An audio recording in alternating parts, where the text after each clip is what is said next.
Assalamualaikum warahmatullahi wabarakatuh. Bismillahirrahmanirrahim. Selamat pagi semuanya. Semoga kita selalu diberi kesehatan oleh Allah sehingga kita bisa menjalankan KBM daring. Alhamdulillah, pada kesempatan kali ini kita akan mempelajari pelajaran Al-Quran Hadis kelas 11 MIA ataupun IIS.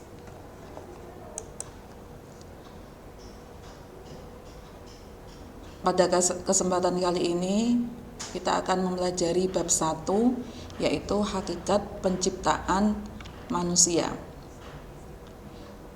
Hakikat penciptaan manusia, peta konsepnya yang akan kita pelajari yaitu menganalisis surat Al-Mu'minun ayat 12-14, menganalisis surat An-Nahl ayat 78, menganalisis surat Al-Baqarah ayat 30-32, menganalisis surat Ad-Dzariyat ayat 56, menganalisis hadis riwayat Imam Muslim tentang penciptaan manusia, dan yang terakhir perilaku orang yang memahami penciptaan manusia dan keikhlasan beribadah.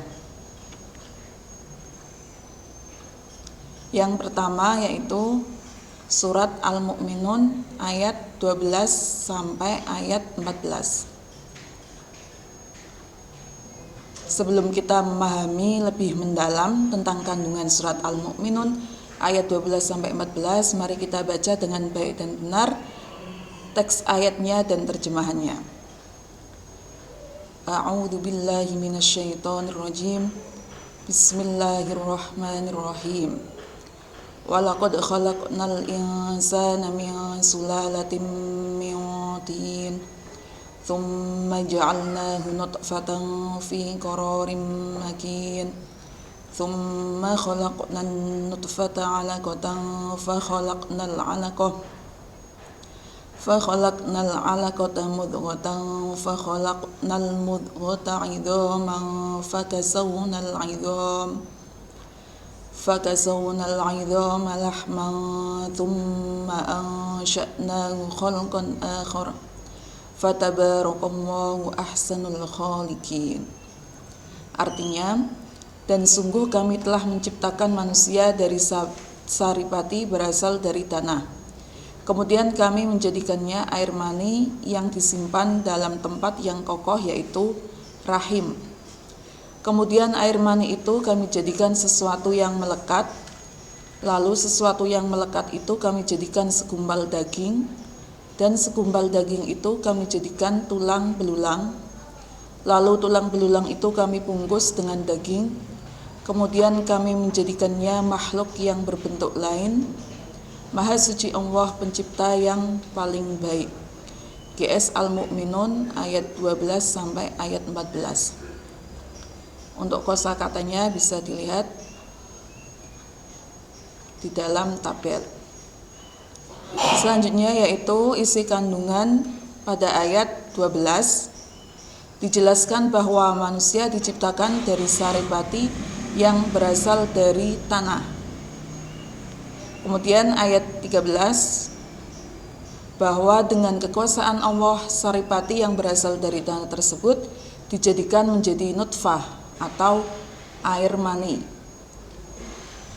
Dalam istilah ilmu biologi, air mani seorang laki-laki disebut dengan sel sperma dan air mani kaum perempuan disebut dengan sel telur atau ovum. Dan ketika bertemu dalam proses pembuahan, keduanya berada dan tersimpan dalam tempat yang kokoh. Tempat yang kokoh di sini yaitu rahim seorang perempuan.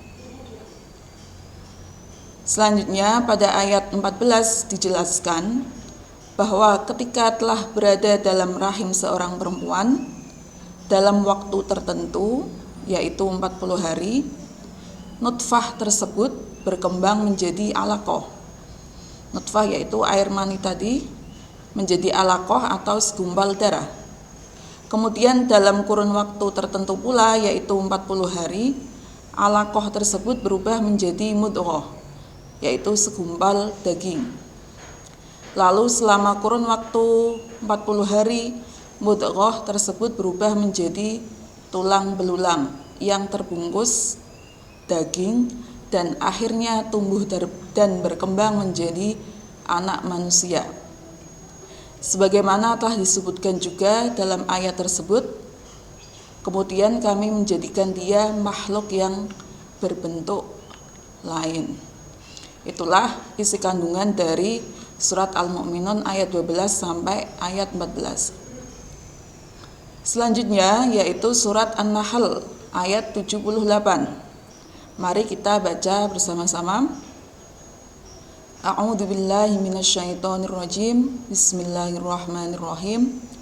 Allahu akhrajakum min butuni ummahatikum la ta'lamuna syai'an wa ja'ala lakumus sam'a wal absara wal af'idah la'allakum tashkurun.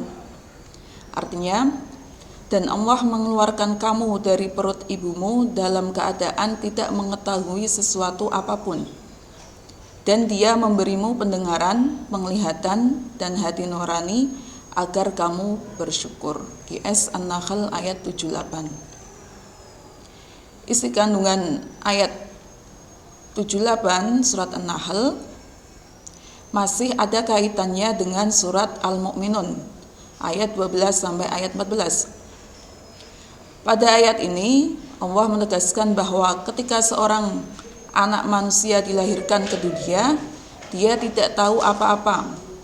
Dengan kekuasaan dan kasih sayangnya, manusia dibekali dengan atribut pelengkap yang nantinya dapat berfungsi untuk mengetahui segala sesuatu yang sebelumnya tidak pernah diketahui. Atribut tersebut berupa 3 unsur penting dalam proses pembelajaran bagi manusia, yaitu pendengaran, penglihatan, dan hati atau akal pikiran. Dalam ayat di atas, ayat 78 surat An-Nahl, indera pendengaran disebutkan yang pertama oleh Allah. Sebab pendengaran adalah unsur utama yang pertama kali dipergunakan oleh orang yang akan belajar untuk memahami segala sesuatu. Dalam proses memahami dan mempelajari segala sesuatu, manusia akan dapat menangkapnya dengan indera pendengaran yang diperkuat dengan penglihatan dan akhirnya disimpan dalam hati sebagai ilmu pengetahuan. Selanjutnya yaitu surat Al-Baqarah ayat 30 sampai ayat 32. Mari kita baca. A'udzu billahi minasyaitonir rajim. Bismillahirrahmanirrahim. Wa id qala rabbuka lil malaikati inni ja'ilun fil ardi khalifah qalu ataj'alu fiha man yufsidu fiha wa yasfiku ad-dima' wa nahnu nusabbihu bihamdika wa nuqaddisu lak qala inni a'lamu ma la ta'lamun wa 'allama adama al-asma'a kullaha thumma 'aradahum 'alal malaikati faqala anbi'uni bi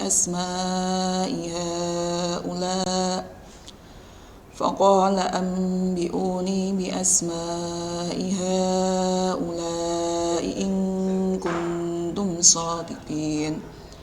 Qalu subhanaka la ilma lana illa ma 'allamtana innaka antal alimul hakim. Artinya, dan ingatlah ketika Tuhanmu berfirman kepada para malaikat, aku hendak menjadikan khalifah di bumi. Mereka berkata, apakah engkau hendak menjadikan orang yang merusak dan menumpahkan darah di sana, sedangkan kami bertasbih memujimu dan menyucikan namamu. Dia berfirman, sungguh aku mengetahui apa yang tidak kamu ketahui. Dan dia ajarkan kepada Adam nama-nama benda semuanya. Kemudian dia perlihatkan kepada malaikat seraya berfirman, sebutkan kepadaku nama semua benda ini jika kamu yang benar. Mereka menjawab, Maha suci Engkau, tidak ada yang kami ketahui selain apa yang telah Engkau ajarkan kepada kami. Sungguh Engkaulah yang maha mengetahui, maha bijaksana. QS Al-Baqarah ayat 30 sampai ayat 32. Untuk kosakata bisa dilihat di tabel. Selanjutnya, penjelasan ayat 30 dari surat Al-Baqarah bahwa disampaikan informasi sebelum Allah Subhanahu wa Ta'ala menciptakan manusia yang pertama, yaitu Adam. Hal tersebut sudah disampaikan kepada para malaikat. Dalam ayat tersebut terjadi dialog antara Allah dan malaikat. Allah menyampaikan kepada para malaikat bahwa hendak menjadikan khalifah Allah di muka bumi, yaitu manusia. Ketika Allah menyampaikan firman-Nya, malaikat segera berkata, mengapa engkau hendak menjadikan khalifah di bumi adalah orang yang akan membuat kerusakan dan menumpahkan darah, padahal kami senantiasa bertasbih dengan memuji engkau dan mensucikan engkau. Bila dikaji dengan baik, pernyataan para malaikat tersebut bukan pertanda keberatan atas kehendak Allah, sebab para malaikat adalah makhluk yang sangat taat dan patuh terhadap perintah Allah. Tidak mungkin malaikat menentang dan mendurhakainya, termasuk menjadikan manusia sebagai khalifah di bumi ini. Dalam ayat tersebut diketahui bahwa pertanyaan malaikat itu dijawab oleh Allah. Sesungguhnya aku, maksudnya dalam kurung Allah, mengetahui apa yang tidak kamu ketahui. Jawaban Allah tersebut menyiratkan manusia memang layak ditugasi sebagai khalifah di bumi karena kelebihannya dibandingkan dengan makhluk lain termasuk malaikat. Sedangkan dalam ayat selanjutnya, ayat 31 sampai ayat 32, Allah telah menyatakan kelebihan manusia dibandingkan makhluk lainnya. Kemudian surat Adz-Dzariyat ayat 56. Mari kita baca teks ayat dan terjemahannya dengan baik dan benar. A'udzubillahi minasyaitonirrajim. Bismillahirrahmanirrahim. Wa ma khalaqtul jinna wal insa illa liya'budun. Artinya, aku tidak menciptakan jin dan manusia melainkan agar mereka beribadah kepadaku. Penjelasan ayat Adz-Dzariyat, surat Adz-Dzariyat ayat 56, bahwa tujuan dari penciptaan jin dan manusia adalah untuk beribadah kepadanya. Beribadah dalam arti menyembah, mengabdi, menghamba, tunduk, taat, dan patuh terhadap segala yang dikehendakinya. Ketundukan, ketaatan, dan kepatuhan dalam kerangka ibadah tersebut harus menyeluruh dan total, baik lahir maupun batin. Sebab tujuan dari ibadah adalah untuk mencari ridho Allah Subhanahu wa Ta'ala. Dari surat dan ayat yang dipaparkan tadi dapat diambil kesimpulan, yaitu perilaku yang dapat diterapkan sebagai penghayatan atau pengamalan surat Al-Mu'minun ayat 12 sampai ayat 14. Yang pertama, selalu sadar diri bahwa kita diciptakan dari sesuatu yang hina. Kedua, senantiasa mengakui kemahakuasaan Allah yang menjadikan kita dari sesuatu yang hina tersebut. Yang ketiga, senantiasa bersyukur kepada Allah yang telah menjadikan kita sebaik-baik bentuk. Surat An-Nahl ayat 78, perilaku yang dapat diterapkan yaitu senantiasa mengakui kebesaran Allah yang menganugerahi kita pendengaran, penglihatan, dan hati nurani, selalu bersyukur atas nikmat Allah. Surat Al-Baqarah ayat 30-32, perilaku yang dapat diterapkan yaitu senantiasa mendiskusikan segala sesuatu dengan yang lain sebelum diputuskan untuk melakukannya, senantiasa menerima lapang dada kelebihan yang lain atas dirinya. Dan yang terakhir, perilaku yang diterapkan dalam surat Ad-Dariyat ayat 56. Yang pertama, selalu beribadah hanya pada Allah. Yang kedua, selalu mensyukuri segala nikmat Allah berikan kepada kita yang dimanifestasikan dengan beribadah kepadanya. Sekian dari kami, semoga bermanfaat. Silahkan dipelajari lagi. Nanti kita bertemu lagi di pertemuan selanjutnya. Wassalamualaikum warahmatullahi wabarakatuh.